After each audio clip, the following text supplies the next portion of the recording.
अस्सलामुअलैकुम वरहमतुल्लाहि वबरकातुहू। Students of 8th class, ज़राअत की book, page number 62 and 63, chapter number 4, ज़रई अराज़ी का तहफ़्फ़ुज़। ऐसी ज़मीन जो काश्त के काबिल होती है, जिसके अंदर काश्तकारी की जाती है, उसका हम तहफ़्फ़ुज़ कैसे करेंगे।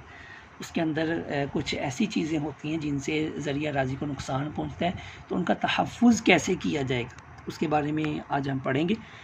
और ज़रिया अराज़ी के अंदर यानी उसके तहफ़्फ़ुज़ के अंदर ज़मीन में नमी का जायज़ा है, यानी उसका नमी का जायज़ा लिया जाए। फिर ज़मीन बुर्दगी और उसका सद्देबाब वो कैसे हम करेंगे। फिर इसी तरह ज़मीन में नामियाती मादे की कमी ना होने देना, यानी ये भी अराज़ी का तहफ़्फ़ुज़ है। ज़री ज़मीन और ज़मीन के कटाव का अमल, कटाव के नुकसानात क्या होते हैं, ये हम पढ़ेंगे। इसके बाद ज़मीन को कटाव से बचाना, सीम पैदा होने की वजूहात वो क्या होती हैं, सीम दूर करने के तरीके क्या हैं, उसके असरात क्या हैं, थोड़ से तहफ़्फ़ुज़ कैसे हम देंगे अपनी ज़मीन को, ज़री ज़मीन को, थोड़ के असबाब क्या हैं, थोड़ को दूर करने का तरीका क्या है। फिर इसी तरह ज़रई आलात हैं जिनके ज़रिए हम ज़मीन के अंदर फसल काश्त करते हैं तो हमें मुआवन साबित होते हैं। उनके अंदर आलात, उनके नेम, बार हीरो, उनके फ़वाइद क्या हैं, किस किस हाल के क्या क्या फ़ायदे हैं, फ़ायदा क्या होगा ज़मीन के अंदर और हमारी फ़सल के अंदर, हमें फ़सल कितनी मिलेगी या इसकी नशोनुमा पर कितना असर पड़ेगा। तो ये हम ज़रिए आलात और ज़मीन अराज़ी का जो ज़रिए अराज़ी का जो तहफ़्फ़ुज़ है उसके बारे में हम पढ़ेंगे। तो चलिए मैं स्टार्ट करता हूँ। जो भी बुक आपके पास होनी चाहिए और जो जो क्वेश्चन इजाफ़ी बनते हैं आपकी एक्सरसाइज के अंदर भी होंगे, तो आपने उनको अच्छे से याद करना है और साथ साथ क्वेश्चन लिख लिया करें। जैसे आप क्लास के अंदर मैं रीडिंग करवाता हूँ, साथ साथ वजाहत करता हूँ किसका क्या क्वेश्चन बनता है। और वेरी इंपॉर्टेंट होता है, या MCQs आते हैं, अहम नुकात, उनको अंडरलाइन कर लिया करें ताकि आपको वो डिजिट या इसी तरह कोई फिगर है तो वो आपको जब MCQs में आता है तो आप परेशान ना हो।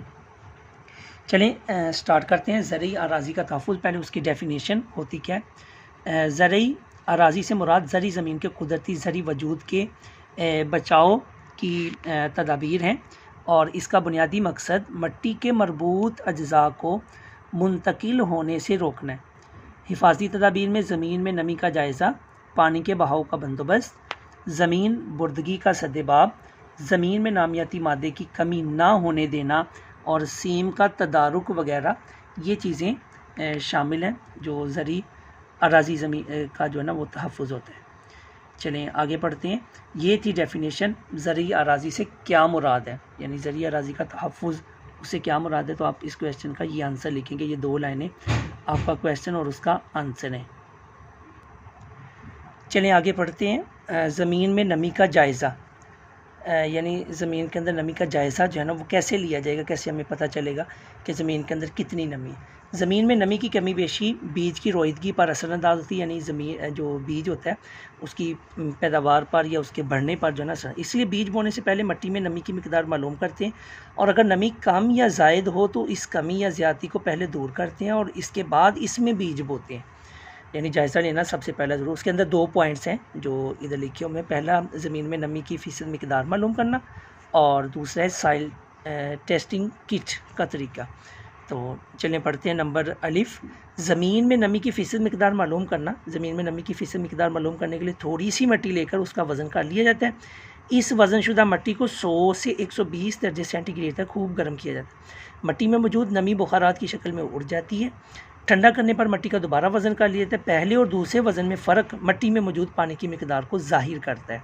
मिट्टी और पानी का वज़न मालूम करने के बाद मिट्टी में नमी की फ़ीसद मिकदार को यानी मालूम कर लिया जाता है। तो यानी ये तरीका है ज़मीन में नमी की फ़ीसद मिकदार मालूम करने का। तो ये क्वेश्चन, ज़मीन के अंदर नमी की फ़ीसद मिकदार को कैसे मालूम किया जाएगा, ये क्वेश्चन उसका आंसर ये बनता है। आप इसको नोट कर लें और अच्छे से याद करें। दूसरा पॉइंट है साइल टेस्टिंग किट। साइल टेस्टिंग किट से ज़मीन के 2 अहम ख़वास pH और काबिल हसूल फास्फोरस की मिकदार मालूम की जाती है। pH से ज़मीन में मौजूद नमकियात के हसूल का अंदाज़ा होता है। यानी साइल टेस्टिंग किट जो है ना, इसकी डेफिनेशन या ये क्या होती है तो या इसका अमल क्या है, तो आप लिख सकते हैं pH से ज़मीन में मौजूद नमकियात के हसूल का अंदाज़ा होता है। ये इतना आप जो है इसका जवाब देंगे। यानी साइल टेस्टिंग किट होती क्या है, pH से ज़मीन में मौजूद नमकियात के असूल का अंदाज़ा होता है या अंदाज़ा लगाया जाता है। मसलन अगर ज़मीन की pH 8 से कम हो तो ज़मीन में मौजूद ग़िज़ाई अज्जा पौधों के लिए मुनासिब मिक़दार में मौजूद होते हैं। जब pH 8 और 8.4 के दरमियान हो तो पौधों को ज़मीन से फास्फोरस के वसूल में दुश्वारी होती है। और अलावा अज़ीं लोहा, तांबा, जस्त और मैंगनीज़ भी कम हो जाते हैं। अगर pH 8.5 से ज़्यादा हो तो ज़मीन थोड़ ज़्यादा होती है। ये pH बाद नुकसानदा जहरीले अज्जा मसलन क्लोरीन की हल पजीरी में इजाफ़ा करती है, जिससे पौधों की बढ़ोतरी मुतासर होती है। इसके अलावा नाइट्रोजन के तबखीर होकर ज़ाया होने का इम्कान बढ़ जाता है। थोड़ा ज़्यादा ज़मीन की इसलाह के लिए लेबॉरेटरी रिपोर्ट के मुताबिक जिप्सम का इस्तेमाल अमल में लाया जाता है। यानी थोड़ा ज़्यादा ज़मीन की उसको दुरुस्त करने के लिए लेबॉरेटरी रिपोर्ट के मुताबिक जिप्सम का इस्तेमाल अमल में लाया जाता है। तो ये थी साइल टेस्टिंग किट। और फिर इसकी वजह से यानी ज़मीन के अंदर pH कितने पॉइंट ज़्यादा हो या कम हो तो उसका कितना असर पड़ता है ज़मीन पर। नेक्स्ट पेज नंबर 63 आप उस पर आएँ तो मंजर नक्शेदार में थोड़ की अलामत के मुख्तलिफ मरों पर तजर्बाती तौर पर नमकियात और pH की मिकदार दर्ज की गई है। यानी खुश्क मिट्टी के हिसाब से नमक की फ़ीसद मिकदार इतनी, pH इतनी और ज़मीन की ख़राबी के दर्जे क्या क्या है। तो ये एक टाइम टेबल बना हुआ है, आप इसको रीड कर लीजिएगा। उसके बाद नंबर 2 ज़मीन बुर्दगी और उसका सद्देबाब। आज हम इधर तक पढ़ेंगे, ज़मीन बुर्दगी और उसका सद्देबाब।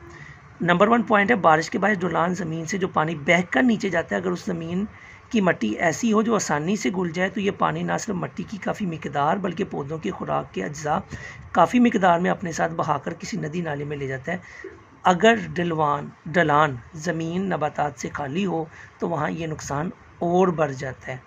तो यानी बारिश के बाद ढलान ज़मीन से जो पानी बहकर नीचे जाता है ना, तो अगर वो मिट्टी बिल्कुल नरम है तो वो उस मिट्टी की काफ़ी मिकदार ज़ाया कर देगी। तो ऐसे ज़मीन बुर्दगी होने से जो है ना उसको रोका जा सकता है। कैसे, उसका आगे पॉइंट दूसरे के अंदर आंसर मौजूद है।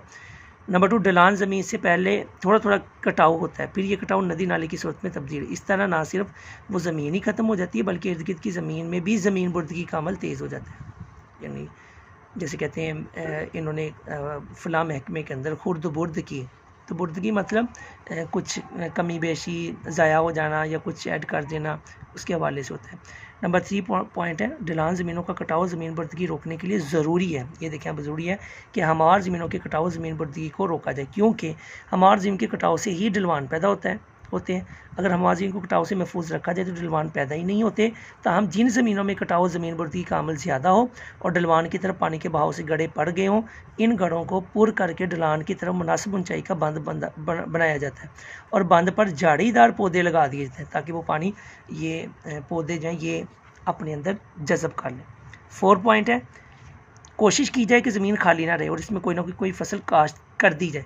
इस तरह पानी के बहाव की रफ्तार कम हो जाती है और वो सतह ज़मीन की मिट्टी को साथ नहीं ले जा सकता। ढलान अगर ज़्यादा हो तो ज़मीन को छोटे छोटे हिस्सों में बांटकर हर हिस्से के गिर्द मुंडेरें बना, जिसे वटें भी कहते हैं, वट बना देना। तो ये ज़मीन बुर्दगी और उसका सद्देबाब क्या है, ये आपका जो 4 क्वेश्चन उसका बाजूज़ है। तो अपने इसको अच्छे से याद करना है। आज का आपका लिखने का काम, एक तो ज़रिया राजी तहफ़्फ़ुज़ से क्या मुराद है, ये 2 लाइनें ये है, और दूसरा ये चार्ट है। ये चार्ट आपने टेबल जो है इसको इसी तरह अपनी कॉपी पे लिखना है। आज के 2 क्वेश्चन हैं जो आपको लिखने के लिए पेज नंबर 62 और 63 पर। मैं उम्मीद करता हूँ आप डेली का काम डेली करेंगे और जैसे क्लास में हम पढ़ते थे, मैं पढ़ाता था, आप उसको नोट करते थे, इजाफी क्वेश्चन लिखते थे और होमवर्क चेक होता था। इसी तरह आपका होमवर्क चेक होगा। तो अपने डेली का काम डेली करना है। मैं उम्मीद करता हूँ कि आप खुशखत लिखेंगे और अपनी क्या उसको कहते हैं काबिलियत को बुरुए कार लाकर आप सबको याद भी करेंगे और लिखेंगे भी। अस्सलामु अलैकुम व रहमतुल्लाहि व बरकातहू।